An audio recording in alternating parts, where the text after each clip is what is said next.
POP လို့ခေါ်တဲ့ People over Profit ဆိုတာကတော့စီးပွားရေးလုပ်ငန်းတစ်ခုမှာငွေကြေးအကျိုးအမြတ် profit ထက်လူသားဆန်မှုဝန်ထမ်းများရဲ့ဒုက္ခချမ်းသာနဲ့ဧည့်သည်တွေရဲ့စိတ်ကျေနပ်မှု people ကိုဦးစားပေးတဲ့စီမံခန့်ခွဲမှုဆိုင်ရာဒသန philosophy တစ်ခုဖြစ်ပါတယ် People over Profit ဆိုတာကအမြတ်စွန်းများများရဖို့အတွက်လူကိုပေးဆက်ခိုင်းတာမျိုးမဟုတ်ဘဲနဲ့လူတွေကိုအရင်ဦးစားပေးစောင့်ရှောက်လိုက်ခြင်းအဖြစ်ရေရှည်မှာအမျက်စွန်းပုံမရရှိစေနိုင်တယ်ဆိုတဲ့ယုံကြည်ချက်ဖြစ်ပါတယ်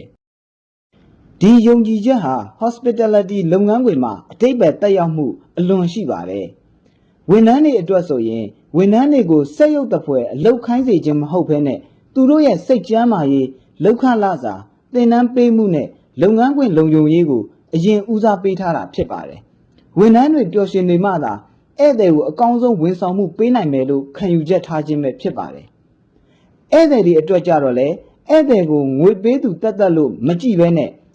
သူတို့ရဲ့လိုအပ်ချက်စိတ်ခံစားချက်နဲ့အတွေ့အကြုံကိုအရင်ဆုံးဦးစားပေးထားတာဖြစ်ပါတယ်။ဧည့်သည်တဦးကိုခက်ခဲတစ်ခုရှိလာတဲ့အချိန်မှာကုမ္ပဏီမူဝါဒအတိုင်းတင်းကျပ်စွာကင်တွယ်တာမဟုတ်ဘဲနဲ့လူသားဆန်တဲ့ကူညီပေးခြင်းကရေရှည်မှာ word of mouth အနေနဲ့ဒါလုပ်ငန်းကိုပုံမတိုးတက်စေတာဖြစ်ပါတယ် People over Profits နဲ့ Profits အကြားမှာများသောအားဖြင့်လူတွေက Profits ကိုပဲအရင်ကြည့်ပြီးတော့ People over Profits ဆိုတာ Profit ကိုလက်လူရှုထားတာလားလို့ထင်တတ်ကြပါတယ်အမှန်ကတော့ Profit ဆိုတာရေတိုမှာမြန်ဆန်နိုင်တော့လဲရေရှည်မှာဝန်ထမ်းအပြောင်းလဲများခြင်း turnover rate များခြင်းကြောင့်ဧည့်သည်တွေရဲ့ဝေဖန်မှုများခြင်းတို့ကြောင့်လုပ်ငန်းကိုထိခိုက်စေနိုင်ပါတယ် People over Profits ကရေရှည်မှာဝန်ထမ်းတွေရဲ့သစ္စာရှိမှု loyalty နဲ့ဧည့်သည်တွေရဲ့ယုံကြည်မှု trust ကိုရရှိစေပြီးတော့မှ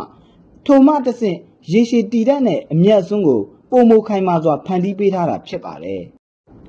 သင်သာ General Manager တယောက်ဆိုလို့ရှိရင်ဝန်ထမ်းစီမံခန့်ခွဲမှုအတွက်အလုပ်ရမ်းများနေတဲ့ချိန်မှာဝန်ထမ်းတွေကိုအားပေးခြင်းနားလည်ပေးခြင်းအခွင့်အရေးများပေးခြင်းနဲ့သူတို့ရဲ့ motivation ကိုမြင့်တင်စေနိုင်ပါတယ်။ဧည့်သည်စီမံခန့်ခွဲမှုအနေနဲ့ကတော့ဧည့်သည်တယောက်အတွက်အပေါ်ကုန်ကျစရိတ်ဖြစ်မယ်ဆိုရင်တောင်မှဧည့်သည်ရဲ့အတွေ့အကြုံအတွက်အကောင်းဆုံးဖြစ်မဲ့ဆုံးဖြတ်ချက်ကိုချပေးဖို့လိုပါတယ်